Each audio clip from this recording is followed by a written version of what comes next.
We hear an analysis from the Conservative leader that talks about the hardship Canadians are facing, that talks about the problem of inflation. Over 25% of the inflation that Canadians have been subjected to over the last while have to do with outsized price increases by corporations. Corporate greed is playing an important role in the inflation that Canadians are experiencing, but that is nowhere in the analysis of the corporate-controlled Conservatives. I'd like to hear the Conservative leader talk about the role of corporate greed in inflation and what he would propose to do about it. He seems to be suggesting that corporations were not greedy 8 years ago because food prices were much lower then.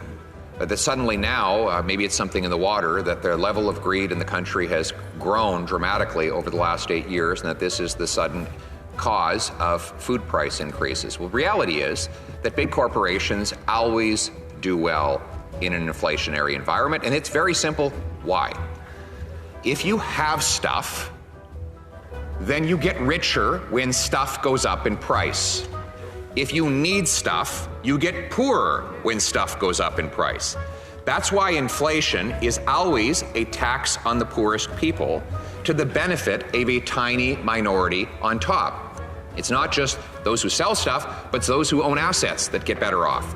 So that's why I warned in this House of Commons in the fall of 2020 that printing $600 billion of money was going to lead the billionaire class to become extremely wealthy, and it did. You're pumping $400 billion into financial markets, inflating financial assets, and enriching the people who own those assets, who are overwhelmingly affluent and well-to-do people. And in the process, you are diluting the wages of working class people. Inflationary costs are borne disproportionately by the poor and the disadvantaged. You're effectively transferring an enormous sum of wealth to those who have financial assets while diluting the wages of working class people. Are you not worried that this is going to expand the gap between rich and poor? The gap between rich and poor has grown. I knew this would happen because when you funnel hundreds of billions of dollars into the financial system, you balloon the assets of the people who have, and you increase the costs on those who have not.